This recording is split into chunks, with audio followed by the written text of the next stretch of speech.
There was a time in Daniel's life when mornings felt heavier than nights. At 36, he wasn't broke, but he wasn't alive either. He woke up, went to work, came home, scrolled endlessly, and slept.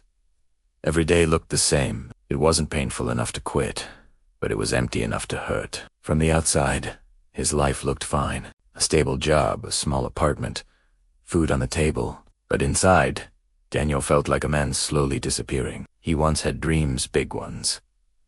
Dreams of building something of his own, of traveling, of becoming someone he could respect. But years passed. Responsibilities grew.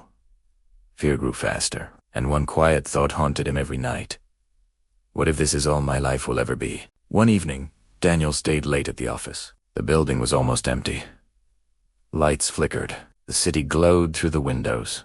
As he waited for the elevator, he saw an older man cleaning the hallway floors.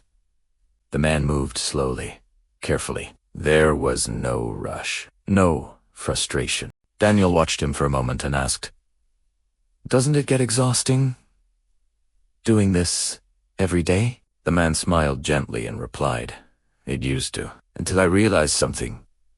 Daniel looked at him curious. "I don't clean floors for money," the man said. "I clean floors because showing up with effort gives me peace." That sentence stayed with Daniel all night. Showing up with effort gives me peace. The next morning, Daniel woke up before his alarm. Not motivated, not inspired.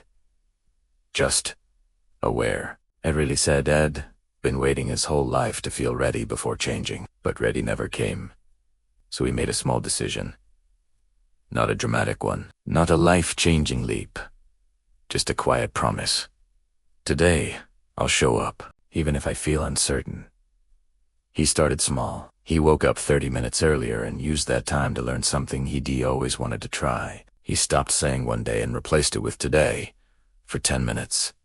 Some days, he failed. Some days, he skipped.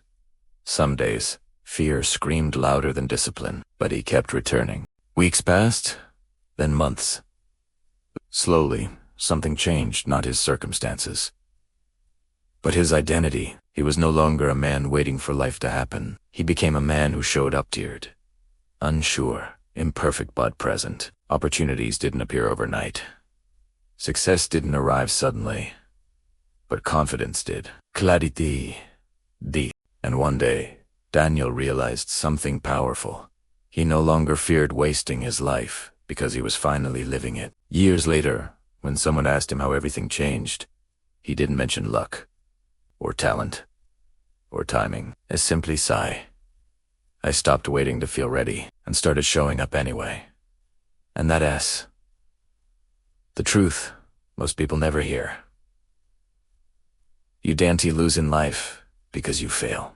You lose when you stop showing up. You don't need certainty. You don't need motivation. You don't need permission. You need one decision to show up today, even if your hands shake, because the life you want is waiting on the other side of consistency. Thanks for watching. If this story resonated with you, consider subscribing for more content like this. We'll see you in the next one.